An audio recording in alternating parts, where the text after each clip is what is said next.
स्वागत है आप सभी का हमारे YouTube channel computer facts RBL में। आज की हमारी क्लास रहेगी कि 25 जो क्वेश्चंस हैं आपके ट्रिपल सी में इम्पॉर्टेंट क्वेश्चंस बनते हैं। और ये जो आपके क्वेश्चंस होते हैं ट्रिपल सी के साथ साथ अन्य जो है प्रतियोगी परीक्षाओं में भी पूछे जाते हैं। तो चलिए हम स्टार्ट करते हैं क्वेश्चन को। तो पहला क्वेश्चन हमारा है, प्रधानमंत्री जीवन ज्योति योजना क्या है। तो प्रधानमंत्री जो जीवन ज्योति योजना होता है उसमें आपको 2 लाख का क्या होता है, जीवन बीमा का कवर मिलता है। 2 लाख का क्या मिलता है, जीवन बीमा कवर मिलता है। नेक्स्ट क्वेश्चन हमारा क्या है कि प्रत्येक वेब डॉक्यूमेंट्स एक यूनिक एड्रेस है, यह क्या होता है। तो यह जो आपका यूनिक एड्रेस होता है उसका मतलब होता है यूनिफॉर्म रिसोर्स लोकेटर होता है। अगला क्वेश्चन है कि IPv4 में जो है एड्रेस जो है कितने बिट का होता है, या हम इसको परिभाषित कर सकते हैं तो 32 बिट में इसको हम क्या करते हैं, परिभाषित करते हैं। अगर आ जाए IPv6, ये क्वेश्चंस कई बार आपके कम्पिटिटिव एग्ज़ाम में और ट्रिपल सी में भी पूछा गया है। IPv6 का जो आपका बिट होता है वो 128 बिट होता है। कितना होता है, 128 बिट होता है। अगला क्वेश्चन क्या है, कंप्यूटर की वर्ड लेंथ मापी जाती है। तो वर्ड की जो लेंथ होती है वो हम किस पे मापते हैं, वो बिट पे मापते हैं। किस पे मापते हैं, वो बिट पे मापते हैं। अगला क्वेश्चन है कि गणना और तुलना करने के लिए डैश डैश का प्रयोग करते हैं। तो गणना और तुलना करने के लिए हमें किसका इस्तेमाल करना पड़ता है, ALU का इस्तेमाल करना है, जिसका फुल फॉर्म होता है अर्थमेटिक लॉजिक यूनिट। अगला क्वेश्चन है कि प्रेजेंटेशन में स्लाइड जोड़ने के लिए आप निम्न में से किसका प्रयोग करेंगे, है ना। तो किसका इस्तेमाल करेंगे, स्लाइड ट्रांजैक्शन बटन का इस्तेमाल करेंगे। अगला क्वेश्चन है, जब आप मैसेज को इनबॉक्स से डिलीट करते हैं तो वो कहाँ पे जाते हैं। तो जब आप मैसेज को डिलीट करते हैं तो वो आपके डिलीटेड आइटम फोल्डर में पहुंच जाते हैं। अगला क्वेश्चन है कि XML का पूरा नाम क्या होता है। तो इसका होता है extensible markup language.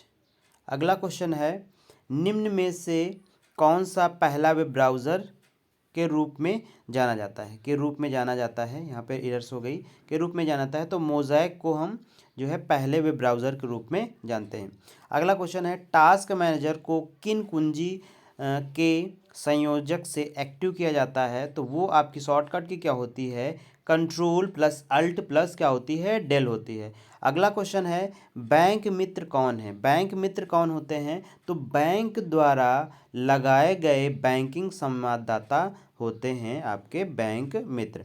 Format painter क्या होता है। तो फॉर्मेट पेंटर क्या करता है, एक वस्तु या टेक्स्ट के एक टुकड़े से फॉर्मेटिंग कॉपी कर उसे कहीं और लागू करता है। अब यहाँ पे समझना है कि फॉर्मेट पेंटर क्या होता है, ये क्या करता है कि केवल आपकी फॉर्मेटिंग की कॉपी करता है। जैसे ये लिखा हुआ है कंप्यूटर फैक्ट्स आरबीएल लिखा हुआ है, तो इसमें जो कलर्स होगा, जो इफेक्ट्स होगा, बोल्ट होगा, इटैलिक होगा, ये सारी चीज़ों की क्या करता है, कॉपी करता है। अगर इसी को हम फॉर्मेट पेंटर लगा के अगर हम लगा दें, इस पे लगा दें, वर्कशीट पे लगा दें या वर्कबुक पे लगा दें, तो आपका जो ये वर्कबुक रेड से ब्लैक से लिखा हुआ है ये रेड से लिख जाएगा और बोल्ट हो जाएगा। जो भी साइज़ कंप्यूटर फैक्ट्स आरबीएल की है वो आपके यहाँ पे साइज़ फिट हो जाएगी।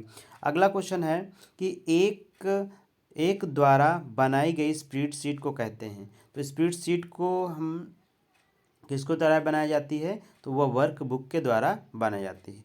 अगला क्वेश्चन है, MDA का पूर्ण रूप क्या है। MDA का पूरा नाम क्या होता है, मेल डिलीवरी एजेंट इसका क्या होता है, फुल फॉर्म होता है।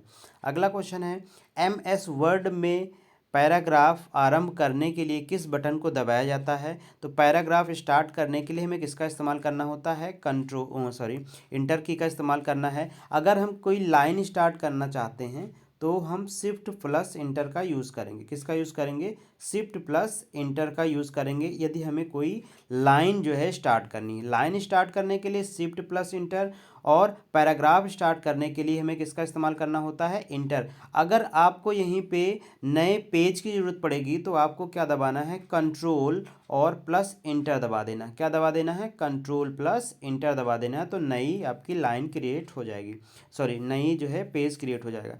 अगला क्वेश्चन आपका है, यदि कंप्यूटर का सेटअप एक से ज़्यादा यूज़र के लिए होता है तो आवश्यक होता है, या यूज़र अकाउंट नेम को सेलेक्ट करते हो जब कंप्यूटर स्टार्ट करते हो। तो देखिए, जब एक से ज़्यादा यूज़र होते हैं कंप्यूटर में, जब एक से ज़्यादा यूज़र होते हैं तो हमें क्या करना पड़ता है, कंप्यूटर को लॉगिन करना पड़ता है। क्या करना पड़ता है, कंप्यूटर को लॉगिन करना पड़ता है। अगला क्वेश्चन हमारा क्या है, फंक्शन शुरू होते हैं तो आपका जो फार्मूला होता है, किस में फार्मूला होता है, सेल में होता है, कॉल्क में होता है, या फिर आपका एक्सेल पे होता है। ठीक, एक्सेल और कॉल क्या होते हैं, सेम होते हैं। ये आपका एक्सेल किस पे होता है, एमएस ऑफिस पे होता है, और ये आपका लिब्रे ऑफिस में। तो जो भी आपके एमएस ऑफिस में एक्सेल हो या आपके कॉल्क है, आपका जो फार्मूला स्टार्ट होता है वो किससे स्टार्ट होता है, तो वो इक्वल जो है सिंबल से स्टार्ट किया जाता है। अगला क्वेश्चन है, IIS रिफ़र करता है। तो IIS रिफर्स क्या किसको करता है, इंटरनेट इंफॉर्मेशन सर्वर को रिफ़र करता है। अगला क्वेश्चन है, किस साल पहला ईमेल भेजा गया था। इसका मतलब है कि फर्स्ट ईमेल कब भेजा गया था, 1971 में पहला ईमेल भेजा गया था और रे टॉमलिंसन के द्वारा इसको भेजा गया था। अगला क्वेश्चन है, बचत बैंक खाता खोलने के लिए जो है न्यूनतम आयु कितनी होनी चाहिए। तो अगर आप कोई खाता अकाउंट खुलवाना चाहते हैं और आपकी आयु 10 से कम है तो आप खाता को नहीं खुलवा सकते हैं। अगर आपकी आयु जो है 10 वर्ष से अधिक हो चुकी है तो आप बैंक में अकाउंट खुलवा सकते हैं। अगला क्वेश्चन है, एमएस में किस मेनू का प्रयोग करके कैरेक्टरों का आकार और फेस के टाइप का बदलाव किया जा सकता है। तो हम किस पे कर सकते हैं, फॉर्मेट पे। देखिए, अब यहाँ पे क्या है, जैसे आकार का मतलब होता है साइज़, आकार का मतलब होता है साइज़। यहाँ पे फॉर्मेट लिखा है, इसको बड़ा करना है तो आप किसका इस्तेमाल करेंगे, फॉर्मेट में। फिर इसके बाद इसको बोल्ड करेंगे यानी कि बी लिखा होता है, इटैलिक करना है, अंडरलाइन करना है। तो ये सारी चीज़ें का किस में करी जाती हैं, तो ये हमारी फॉर्मेट टाइप में की जाती हैं। अगला क्वेश्चन है, डाट प्रिंटर की स्पीड किस पर मापी जाती है। तो इसकी कैरेक्टर पर सेकंड पे मापी जाती है। इसकी किस पे मापी जाती है, कैरेक्टर पर सेकंड पे मापी जाती है।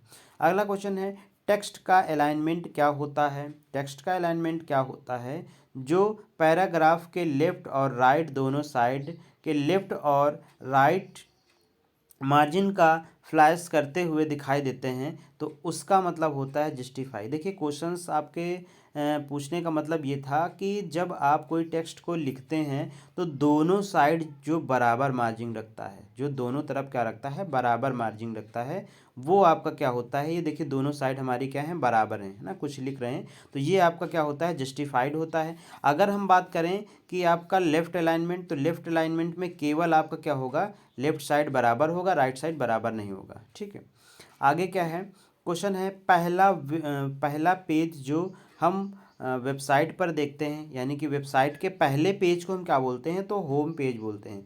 वेबसाइट्स के पहले पेज को हम क्या बोलते हैं, होम पेज बोलते हैं। अब लास्ट क्वेश्चन हमारा है, प्रेजेंटेशन में इलेक्ट्रॉनिक पेज को कहा जाता है, यानी कि प्रेजेंटेशन के पेज को हम क्या कहते हैं। ठीक, प्रेजेंटेशन के पेज को हम क्या कहते हैं। तो इस क्वेश्चंस का आंसर जो है हमें कमेंट बॉक्स में देना है। और वीडियोस देखने के लिए थैंक यू फॉर वाचिंग। मिलते हैं अगली वीडियो में, तब तक के लिए जय हिंद।